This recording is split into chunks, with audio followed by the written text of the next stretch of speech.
Welcome to DG Modelworks, and this video is what I like to refer to as a Midwest mail call, where I get to show you some items that I picked up at my favorite hobby shop, Midwest Model Railroad. You can pick up these fine items and many more at MidwestModelRR.com or at their retail store in Independence, Missouri. And don't forget about your coupon code DG Modelworks to save 5% off your regular priced purchase.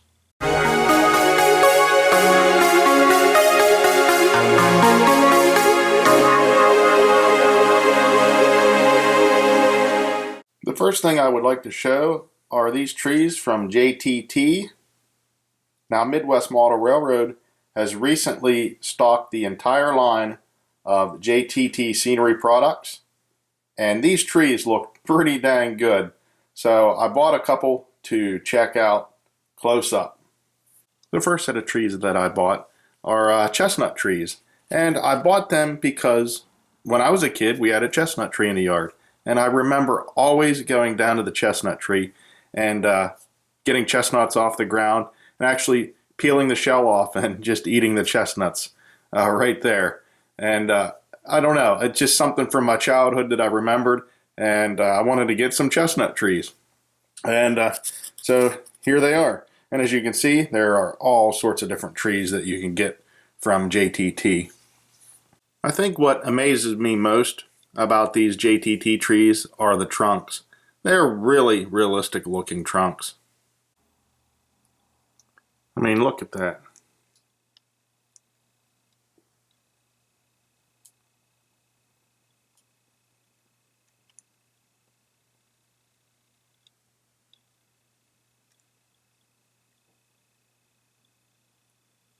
These are some pretty realistic looking trees to me.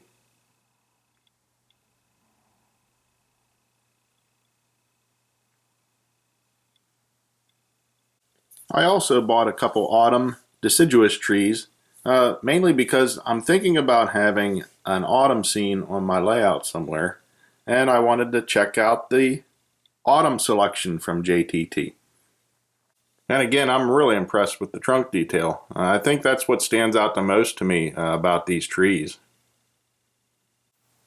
There's another look at the trunk detail. Really nice, I like these. Another thing I picked up from Midwest Model Railroad is this Intermountain 4750 hopper. This is the Union Pacific Bicentennial hopper that was built in May of 1974 in anticipation of the forthcoming U.S. Bicentennial. As a lot of you know, I am a collector of things that I find interesting and unique, and this is no different, so I had to pick this up. One thing I was a little surprised about, this car was not wrapped in a plastic protective sheet like most cars are when they come in this clamshell packaging. It was just laying in the clamshell packaging pressed together. But I don't see any wear marks, so that is a good thing. Let's take a closer look at this. This is a really nice looking car with lots of separately applied parts. This comes with KD couplers and metal wheel sets, which in my opinion, the Intermountain wheel sets are the cream of the crop when it comes to HO scale metal wheel sets. Here's a quick shot of the UP 74444, and you have your information below it. And you see the car track identification code. Okay, I had to lower the exposure value of my camera so you could see the top of this. The white was coming across so bright. But this does come with etched metal walkways. And as you can see with mine, there's a lot of warpage going on. Hopefully that's showing up in the camera. This section's kind of warped up. This over here is warped down. Not sure if I can bend that at all and straighten it out without screwing it up. You do have some grab irons up top. And I'll tell you what, these metal wheel sets of theirs are just, I love Intermountain wheel sets. Nice smooth rolling. Another thing I picked up was this Atlas Masterline coil car in the Indiana Harbor Belt Railroad scheme. Now, one of the reasons I picked this up, and it's probably going to be a little bit funny, it is an ex-Norfolk Southern car, and also when I dug a little deeper into the Indiana Harbor Belt Railroad, which I knew nothing about. I found out it is an independent railroad, which is jointly owned by Conrail Shared Assets Operations and Canadian Pacific Railway. Now, Conrail's ownership is traced back to the Penn Central Transportation Company, and prior to that, the New York Central Railroad and the Pennsylvania Railroad. Canadian Pacific's ownership is traced back to its subsidiary, the Soo Line, which inherited it from the Milwaukee Road. I found that very, very interesting, and I thought I just have to have this. Now, this is just an awesome looking car, and it has a lot of separately applied parts. It even comes with a little baggie of additional parts that you can install yourself, like air hoses, train line hoses, coupler cut levers, and some of these cross braces that fit inside because the cover of the car does come off.